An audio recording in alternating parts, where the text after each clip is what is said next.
कौन नहीं चाहता कि उसका मेंटर एक यूपीएससी रैंकर हो। 2021 के फाइनल रिजल्ट्स में सिविल्स दिल्ली आईएएस के 200 से भी ज्यादा सिलेक्शंस हैं। Guys, I am going to connect you 1-to-1 with civils Delhi rankers for free. There is a link in the description, fill it and schedule a session. These ranker will prepare a timetable and a personalized plan for you. ये toppers आपको exactly वही बताएंगे कि कौन सी book follow करनी है, कौन सा चैप्टर पढ़ना है. They will guide you in answer writing, mocks and accessing them. Don't miss this golden opportunity to get mentored by a ranker. Hello everyone, this is Ramya Chandrasekharan. I have secured All India Rank 46 in the Civil Services Examination 2021, and in this particular video I like to share about how to prepare for the preliminary examination stage of civil services, what to do, what not to do, and what are the things you should focus. Why am I saying this? Because I have failed in the preliminary examination 5 times, and only in the very last attempt of mine I was able to clear the preliminary stage itself. So I could state all the what not to do in a preliminary examination from my own experiences, from my own mistakes, which I like others not to do, and which will ensure that you can clear the examination even before me, even in a very better position. So these are the things why I like to share about this particular approach with you. So the first mistake what I committed in my preliminary preparation was I had flooded myself with lots of resources, lots of books, lots of materials, lots of online videos. And I was preparing it on a quantitative basis. I was just reading one book, moving on to the next, moving on to the next. But I did not go back to the first book which I read and revise it. And this was a terrible mistake which I committed, because once you start revising your books, you become an expert in that particular book. You gather your content on a qualitative basis. So because of this, I say that you have to narrow your resources, you have to narrow your books, you have to narrow your online resources, and try to read the examination from a qualitative perspective rather than quantitative. And the second most important lesson which I learned is that we have to analyze the previous year question papers of civil services. Why is this important? Because that gives a confined area, confined list of topics which you have to focus and which you need to concentrate a bit more in order to gain a better score. So how do we do this analysis is that pick up the past 5-year question papers of civil services and categorize the questions. Categorize it subject wise, categorize it on basis of polity, economy, environment, international relations, history, current affairs. So you just categorize all the questions, and in that particular category of question also, again you try to focus or try to categorize into different topic areas. For example, in polity, you have the questions tend to get repeated from the fundamental rights, fundamental duties, DPSP chapter more often than any other chapter. So now you have a framework where the topics have been confined, where the number of questions seems to be confined, and now you will pick these areas and focus it again and again and revise it regularly. This ensures that these repeated areas are not the mistakes done.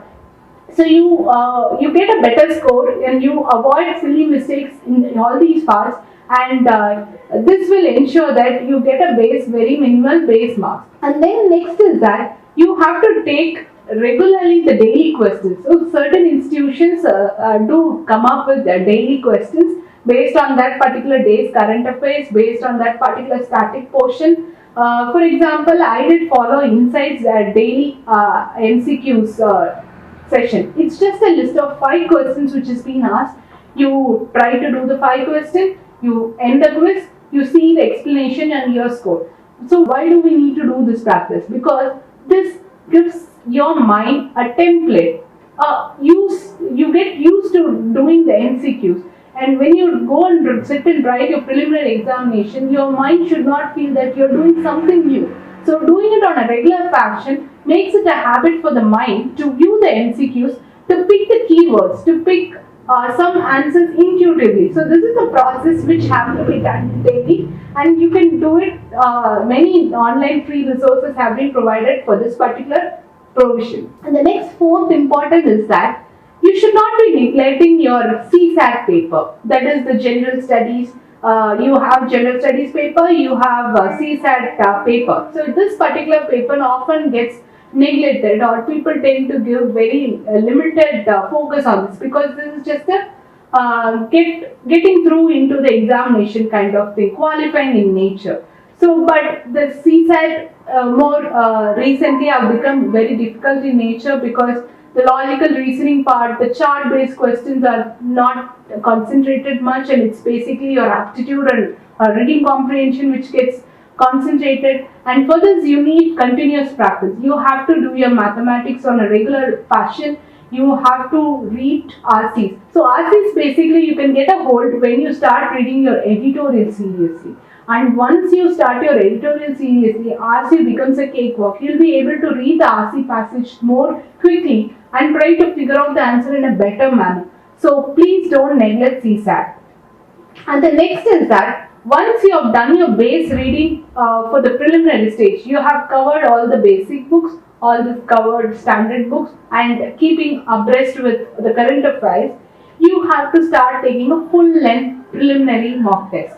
So why do I suggest full-length mock test is that gives an insight to your strong area, that gives an insight to your weak area. So there are multiple subjects. So you can pick your strong subject area, and you can also focus on your weak area. Once this is done, you can check your accuracy level in every subject. For example, in polity, if there are 15 questions asked and you answer all the 15 questions correctly, so your accuracy level is 100%. So likewise, you have to see in which subject your accuracies are high, your accuracies are average, and try to do this for around 5 or 6 tests to come up with an average value of accuracy. Why this is required is that this gives an insight to you in the final day of preliminary examination, like how many questions to answer, which areas to focus, and which area to better avoid a negative marking. So this helps to come up with a strategy or approach to write a preliminary exam. And there are certain minute mistakes which people needs to avoid. One is that you are given 4 options in a preliminary question. And when people read the second option and try to see that matches with the question, they try to mark that as an answer. But then there are still third and fourth option available. Maybe the fourth option is more apt for the question. So you people in a rush to save the time just simply skip this particular reading practice. So instead of doing this mistake, read all the 4 options and pick the best apt one for the answer. And the next is that people do miss out words. So like not is asked in the question, incorrect answers is asked in the question. These are things which people often miss, and this becomes a silly mistake which people do, and I have done that also. So try to be careful, try to be vigilant and conscious about the question, and to avoid all these silly mistakes. And also next error which people do is that you are given an OMR which needs to be circled, and if you are not seeing the question number and marking a different answer, you tend up coming with a negative answer. So marking OMR is again a skill which needs to be practiced without any mistake. And the fourth issue is that people try to take blue pens for the examination when the exam clearly says that you have to take a black pen.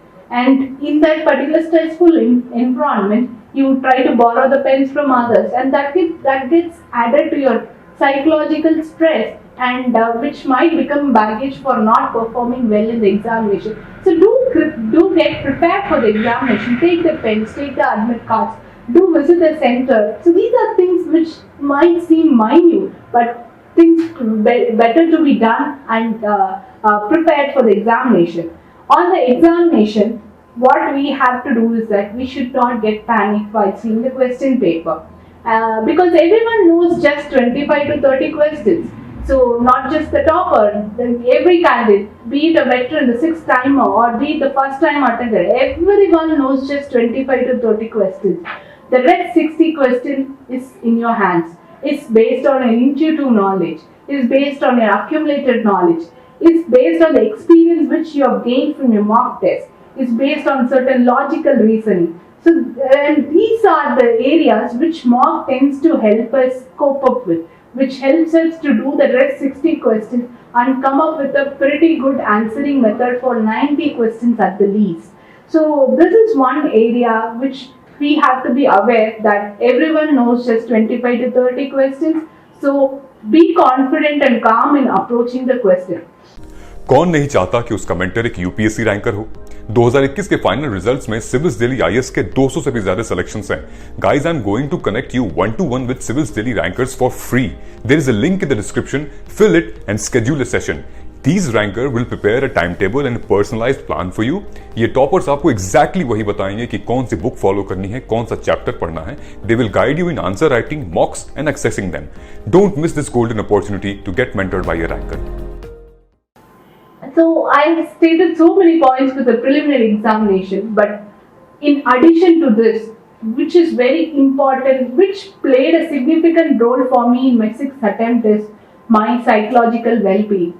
Because when we started to prepare ourselves psychologically, we try to gain confidence, we try to gain calm and composed exposure towards the examination, and this is very essential for clearing the prelims.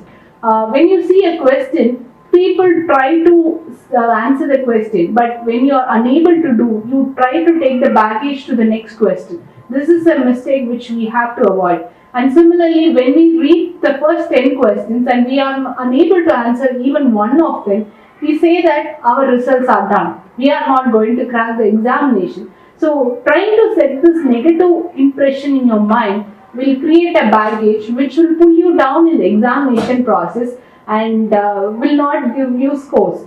So these are the psychological things which we have to focus. And for this, meditation is one thing which I did for getting very calm approach towards the question. So even if it is not meditation, you can try doing your hobby, you can try relaxing, just speak with your family and friends. That also sometimes suits your nerves. And also finally, have a good night's sleep. A good night's sleep is the best medicine for all stressful conditions, and that is also essential to keep you aware and conscious and mindful during the preliminary examination. So these are the things which I think I had to share, and so approaching the prelims has to be done in a confident, calm, composed as well as in a positive manner. So doing all this will ensure that somehow we will be clearing the prelims and entering the main stage of examination. So try to incorporate these inputs into your preparation, and hopefully this was useful to you. Thank you for watching.